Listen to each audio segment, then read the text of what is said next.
Good evening, this is Vipin Singh.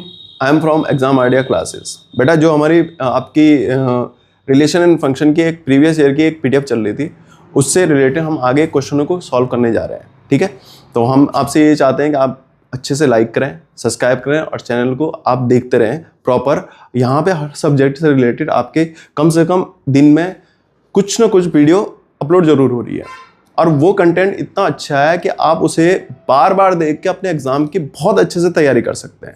ठीक है बच्चों, तो जैसे कि हमारे पास हमने लास्ट 25 क्वेश्चन लास्ट वीडियो में किए थे, आज हम 26 क्वेश्चन करने जा रहे हैं। यहाँ पे ये आज आपकी लास्ट क्वेश्चन होगी जो इससे रिलेटेड प्रीवियस ईयर के। इसके आगे हम देखेंगे यहाँ पे हमने मेन क्वेश्चन क्या रहेगा यहाँ पे। ठीक है, जैसे कि हमारे पास क्वेश्चन है बेटा, क्वेश्चन है 27 question, a set A 3 element. अब देखो यहाँ पे मैं आपको बहुत अच्छा कॉन्सेप्ट बताने जा रहा हूँ, आपने कुछ नहीं देखना है। आपके पास पता है गुरुजी, हमारे पास दो तरह के एलिमेंट फंक्शन होते हैं, दो तरह के फंक्शन होते हैं। एक होता है 1 1 और एक होता है ऑन टू। ये मेन दो तरह के फंक्शन है। जो 1 1 नहीं है तो वो क्या है, फिर मैनी 1 है, और जो ऑन टू नहीं है वो क्या है, फिर इनटू है। क्लियर? अब देखो बेटा, अगर मैंने आपसे कहा है कि अगर आपको इंजेक्टिव, देखो इंजेक्टिव इसे बोलते हैं 1 1 को, क्या बोलते हैं इंजेक्टिव 1 1 को, और इसे बोलते हैं सर्जेक्टिव। क्या बोलते हैं बेटा? सर्जेक्टिव। अब मानो आपके पास यहां पे देखो ध्यान से, आपके पास कितने एलिमेंट है। मान लो यहां पे नंबर ऑफ एलिमेंट है बेटा, नंबर ऑफ एलिमेंट है m। यहां पे नंबर ऑफ एलिमेंट है बेटा, नंबर ऑफ एलिमेंट है n। तो समझो सेट ए से सेट बी पे आपने इंजेक्टिव फंक्शन निकालना है, तो याद रखिएगा यहां से आपके यानी 1 1 डिफाइन करना आपने। तो हमेशा देखिए इसका फॉर्मूला होगा बेटा NCM, इंजेक्टिव मतलब 1 1 NCM। अब आपके पास गिवन था कि 4C3 क्लियर है। 4C3 आपने वो निकालने हैं, फंक्शन निकालने हैं। कितना होगा? 3 का 1 का फैक्टोरियल। क्लियर है? आपके पास आएगा यहाँ पे 4 3 का फैक्टोरियल अपॉन 3 का फैक्टोरियल, इससे ये कैंसिल, आपका आंसर 4। तो 4 इज अ 1 1। याद रखिएगा, अगर आपका देखो बेटा 1 1 होने का मतलब क्या हो गया, एक इनपुट से एक आउटपुट, एक इनपुट से एक आउटपुट। हाँ, अगर आपका 2 इनपुट से एक आउटपुट होता है वो क्या नहीं होता, 1 1। अब खुद सोचो, आपके पास इनपुट 2 है, आपके पास इनपुट क्या है, आपके पास इनपुट है भाई 2 इनपुट है। भाई सिंपल सी बात कह रहा हूं, यहां पे ए और बी है, एक आउटपुट है, कोई सी एलिमेंट आपके पास क्या है, एक आउटपुट है। तो आपका क्या 1 1 बनेगा? क्योंकि फंक्शन की पहली डेफिनेशन यही है कि फंक्शन तभी है जब उसके एवरी इनपुट क्या है, फुलफिल है। क्या है बेटा? फुलफिल्ड है, तभी जाके फंक्शन है, अदरवाइज फंक्शन नहीं है। ये कॉन्सेप्ट क्लियर हुआ? ठीक है बच्चों, तो ये हो गया तुम्हारा 1 1 का। अब हम अगर बात करें अगले पोर्शन की, तो भाई अगला पोर्शन है आपके पास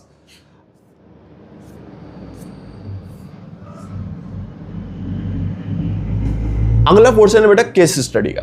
देखो ये आपके एमसीक्यू थे जो आप रिलेट कर सकते हैं। एक बार में लास्ट में आपके वीडियो के लास्ट में मैं आपको बहुत अच्छा कॉन्सेप्ट बताने वाला हूं जो रिलेटेड हो आपके फंक्शन में। ठीक है, अब जरा ध्यान दो भाई, आपके पास मेन इंपॉर्टेंट यहां पे क्या है, क्वेश्चन ये है, केस स्टडी देखिए। केस स्टडी भाई आपको पता है रिफ्लेक्सिव कब होता है, रिफ्लेक्सिव तब होता है जब डबलेट्स होते हैं। सिमेट्री क्या होता है, ए बी बी ए है तब रिलेशन होता है। ट्रांजिटिव क्या होता है, ए बी है बी सी है देन ए सी होना चाहिए।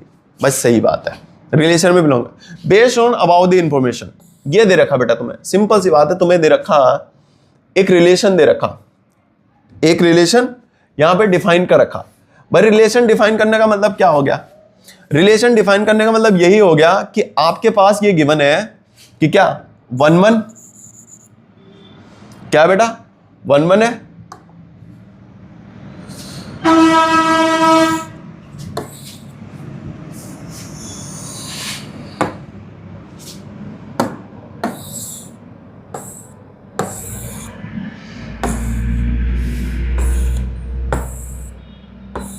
चलो देखो आपके पास 1 1 है भाई। 1 1 की डेफिनेशन है गिवन एलिमेंट के सारे क्या होने चाहिए, डबलेट्स प्रेजेंट होने चाहिए। अब देखो खुद सोचो, अगर ए कोई सेट,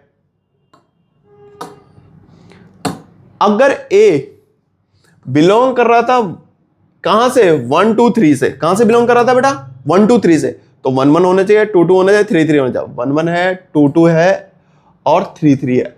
सर ये रिफ्लेक्सिव है, ऑप्शन खत्म, और चेक करने की जरूरत नहीं। चलो आगे चेक करें। अगर हम आगे क्या कह रहा है वो, सर इक्विवेलेंस है, इक्विवेलेंस के लिए मुझे सारे चेक करने पड़ेंगे। क्या करने पड़ेंगे बेटा, सारे चेक करने पड़ेंगे। कैसे, देखो जरा ध्यान से।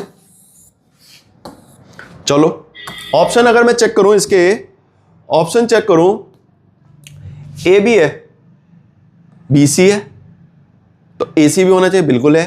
ए बी है, बी सी है, तो ए सी होना चाहिए, बिल्कुल। ए बी है, बी सी है, ए सी होना चाहिए, बिल्कुल सही है। ए बी है, बी सी है, ए सी होना चाहिए। ए बी है, बी सी है, तो 3 1 होना चाहिए, बिल्कुल। यानी गुरुजी ये कैसा रिलेशन है, इक्विवेलेंस रिलेशन हो सकता है। क्लियर है, इक्विवेलेंस। भाई इक्विवेलेंस रिलेशन कब है, जब आपके सारे एलिमेंट 1 1 हो, ऑन टू हो, सॉरी रिफ्लेक्सिव हो, सिमेट्री हो, ट्रांजिटिव हो, तब आपका क्या होता है बेटा, एक इक्विवेलेंस रिलेशन होता है। ठीक है, तो आप इक्विवेलेंस, अब देखो मैं आपको वीडियो के लास्ट में जो सबसे अच्छा कंटेंट मिलने वाला है, आपको इस तरह का मिलने वाला है कि आप हर चीज को, मतलब एक क्वेश्चन जो बनने वाला 100% बनने वाला हो, तो वो क्वेश्चन आपको डिफाइन होता है। क्लियर बेटा, तो आप इस तरह से डिफाइन कर सकते हैं। जैसे आगे मैं बात करूं,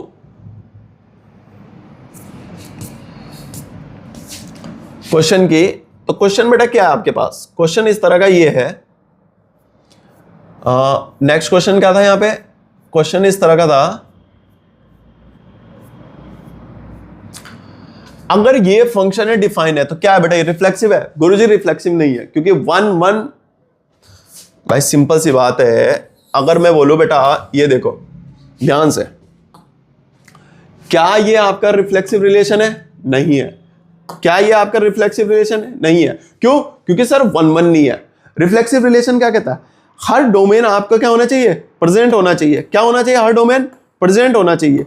भाई कौन सा डोमेन, इनपुट, इनपुट क्या, इनपुट का डबलेट्स होना चाहिए। इनपुट का डबलेट्स क्या होता है बेटा, यानी अगर 1 1 है तो रिलेशन में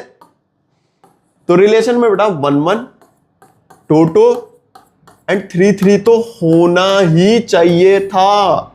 क्या 1 1 1 1 2 2 3 3 है, डबलेट्स हैं, नहीं है। अगर नहीं है तो सर रिफ्लेक्सिव तो नहीं है। चलो जी, क्या ये सिमेट्री है, ए बी है, बी सी है, ए बी है, बी सी है, बिल्कुल सर ये सिमेट्री हो सकता है, इक्विवेलेंस नहीं हो सकता। क्यों, क्योंकि अगर रिफ्लेक्सिव नहीं है तो सर इक्विवेलेंस कैसे हुआ, तो आप डायरेक्ट ऐसे चेक कर सकते हैं। ठीक है बेटा, अब देखो, if the relation R on this set n of all natural number defined as this function r is this. अब जरा इधर देखो, देखो बेटा ध्यान से,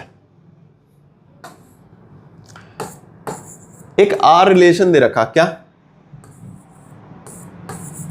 x y such that y is equal to x plus 5 and define कर रखा बेटा x जो होना चाहिए 4 से छोटा होना चाहिए।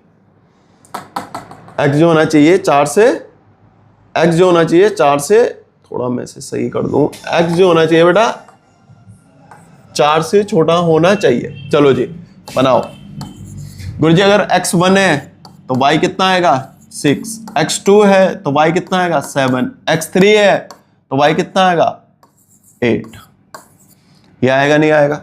चलो जी, अब इसने ये बोला क्या ये रिफ्लेक्सिव होगा, ऑल n बिलोंग्स टू, गुरुजी नहीं, क्योंकि नेचुरल नंबर में आपका 1 से लेकर इनफाइनाइट जाएगा।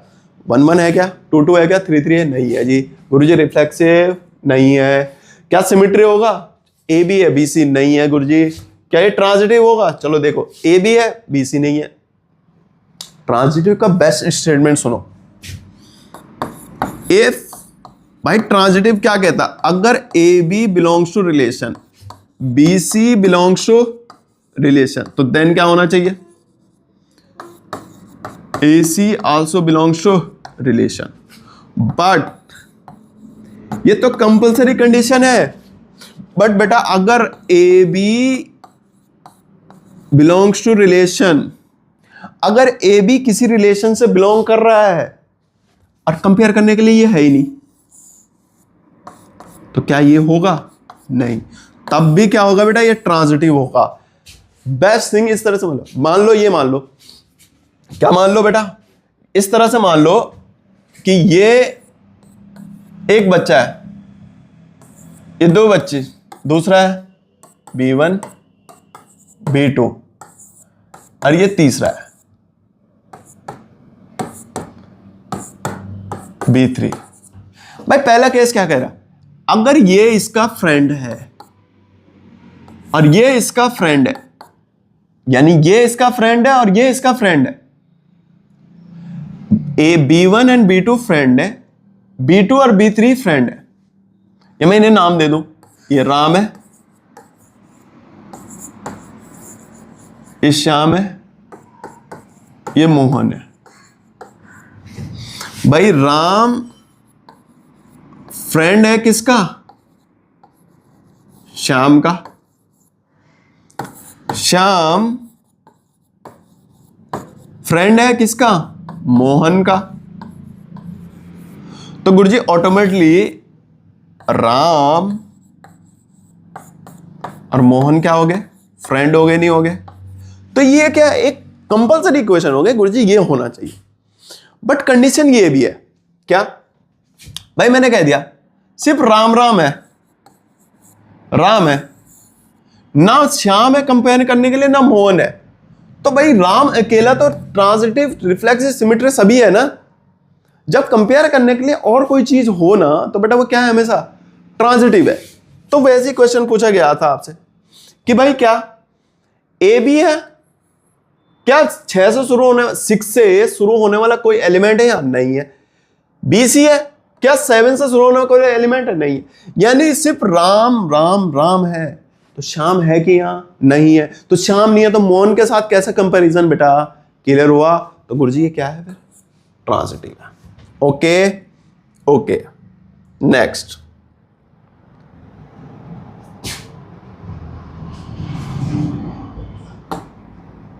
नेक्स्ट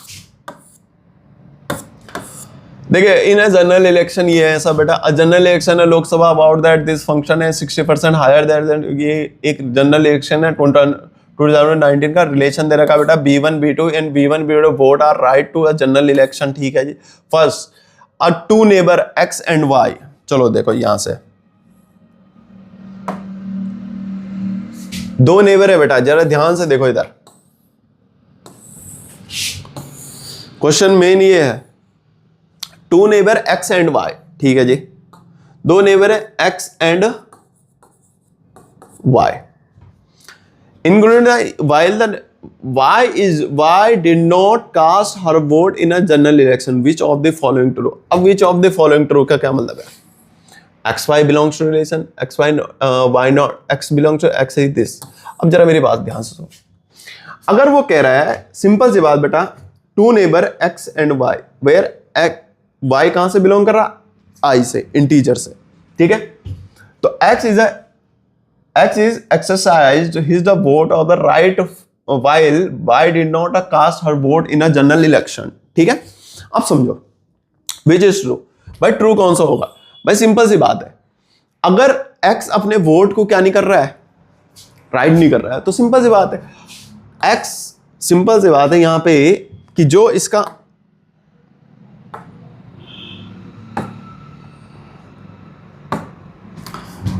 आंसर होगा बेटा क्या होगा कि X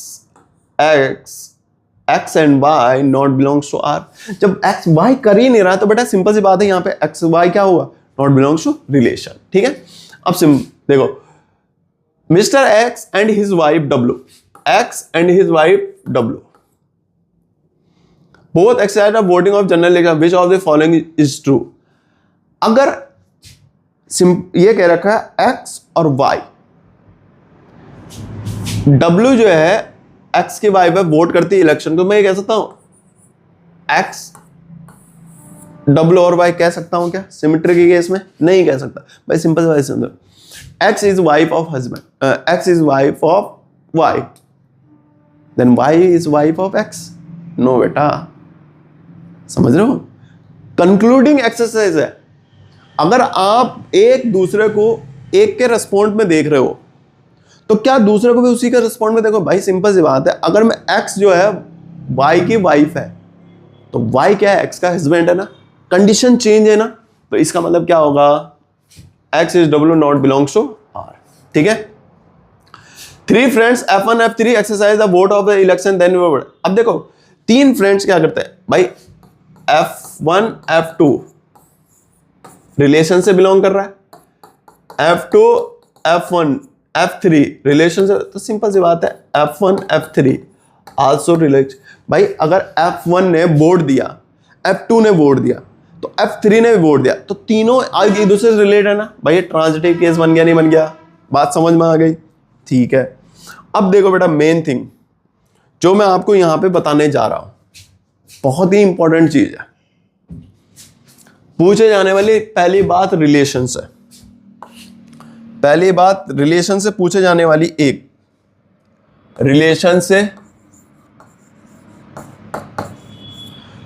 से पूछे जाने वाली बहुत ही इंपॉर्टेंट चीज आपके एग्जाम में क्या?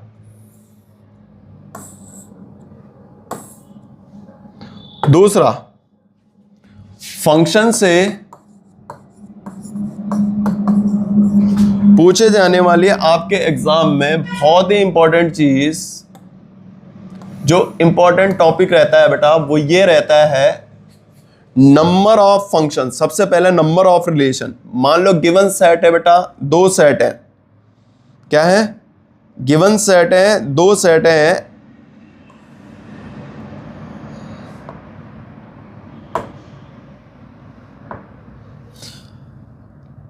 एक ए सेट है बेटे जिसका कार्डिनल नंबर क्या है? कार्डिनल नंबर, जिसका कार्डिनल नंबर है, जिसका कार्डिनल नंबर है बेटा m। एक बी सेट है बेटा जिसका कार्डिनल नंबर क्या है?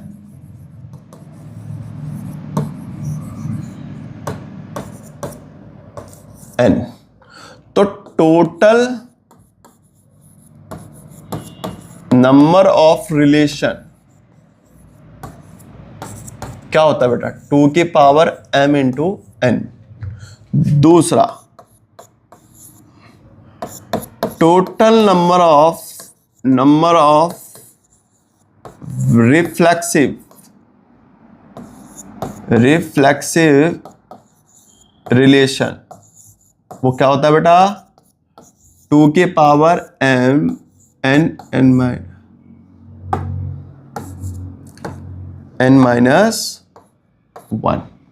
अब जरा ध्यान देने वाली बात है यहां पे, समझो भाई, कोई भी रिलेशन टाइप्स ऑफ किसी गिवन सेट के एक ही सेट के कार्टेशियन प्रोडक्ट के बराबर होता है।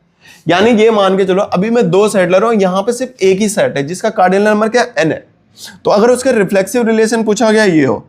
दूसरा, सिमेट्रिक रिलेशन पूछा गया हो